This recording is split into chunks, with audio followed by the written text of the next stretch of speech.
Guten Tag, ich heiße Caroline Boshoff und ich wohne in Zuid-Afrika.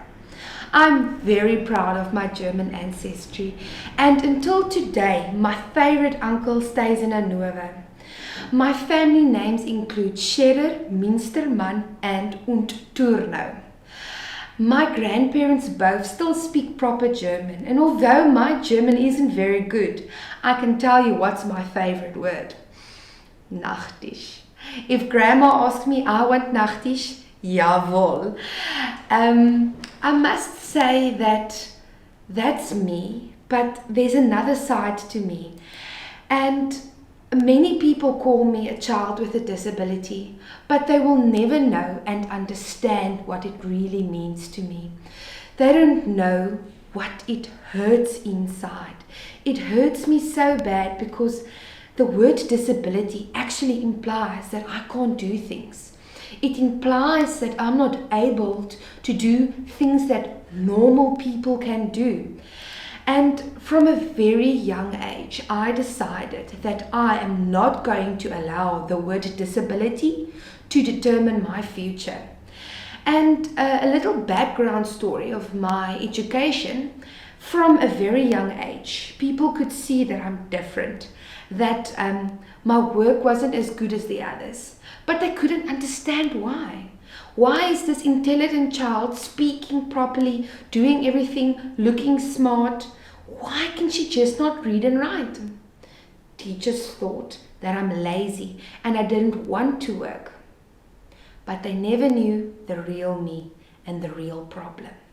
They never knew that dyslexia, meaning I struggle to read and write, was the one thing taking me back. I would say, and I would sit there, and I was very good at hiding it, like really good. I used to listen to the teacher when she reads the word. I used to copy it. And one day my mother couldn't realize, on every time I read page 9, I sneeze. Why do I sneeze on page 9? And then she asked the teacher, what happened? Why every time here? The teacher said that she sneezed a lot that day when she was reading the story. That just shows you, at the age of 7 years old, I already got ways to cope with my dyslexia. I didn't understand why the letters are flying all over, why the letters are upside down. I didn't even realize that I couldn't see the letters properly. But never mind. A few years later, I still struggle with dyslexia. I still can't read properly. Maybe I'll never be able to read fluently, but with the right technology and the right assistive devices, I can do anything I want to. I can read books. I can do university work. I must say that my journey was a very long journey. Children used to bully me a lot, and no one will believe me, but I was thrown in a dustbin in grade 1. They told me that I belong in the trash because I'm worth nothing. I can do nothing. And that at a very young age, if children do that to you, something just inside you breaks and you immediately feel that you're not part of the society. You immediately feel that you are outsider. You immediately feel that you're dumb and stupid. Why am I different? And I never understood it. But luckily for me, my grandmother and my mother and my whole family helped me. They took me to a testing place. They tested me. They said, I have dyslexia. What now? And my grandmother helped me to read and write. She's a teacher. My grandfather helped me with maths. And my life started getting better. My faith, I got faith. And I started believing, and I believe that I can do all things through Christ who strengthens me. Philippians 4 verse 13. And that was my motto right through school. To think that I can't do anything, from being teased so bad, breaking down my self-esteem, until I have hope. And maybe never I'll be a good reader, but I'll always have something that people don't have, and that's hope. Hope for a better day, hope for a better future. Because from a very young age, I decided that this dyslexia is not going to rule my world. Once a newspaper reporter asked me, what if you didn't have dyslexia? Would have you been so successful? What would have been different? Who would have Caroline Boshoff been? And I looked very hard in the window and I thought, what would I've been? Would I've just been a normal child, playing TV games, giving attitude to my mother, doing different things? And yes, I would have been just a normal child. I would have never had that stride. I would have never wanted to do something better. I would have never ever wanted to do certain things to prove to other people that I'm normal. But in actual reality, I'm proving that I'm different, and that different isn't wrong. Different is never wrong when you are proud to be different. I was born to stand out and not stand in.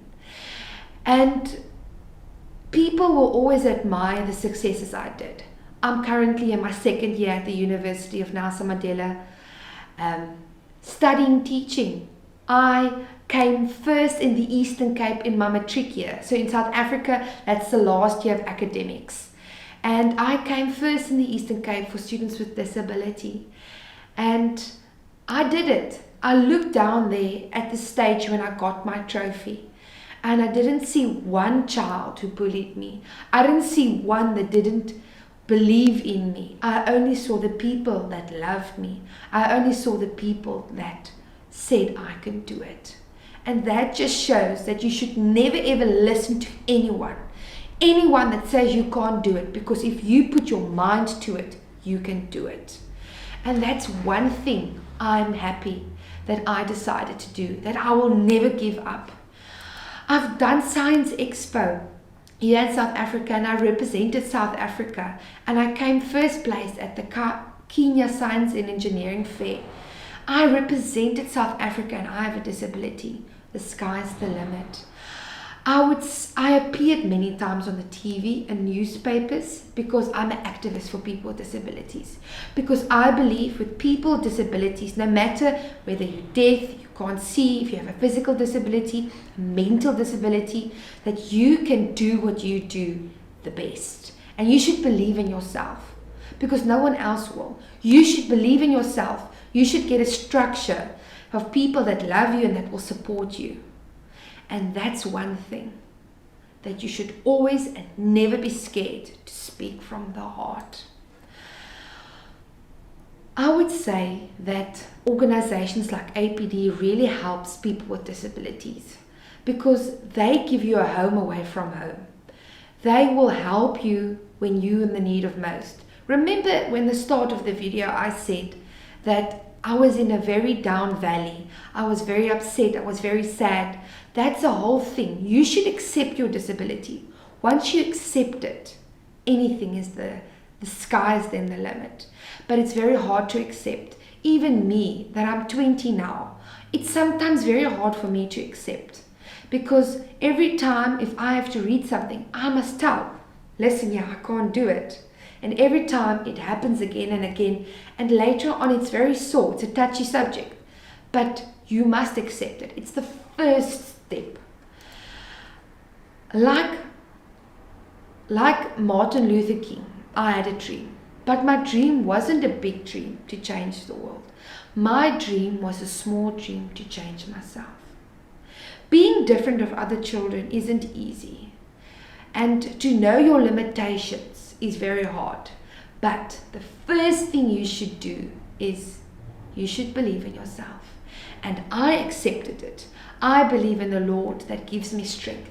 And I know my disability makes my abilities so much better. Thank you, ladies and gentlemen. And please remember that you can do anything you put your mind to. Bye. Auf Wiedersehen.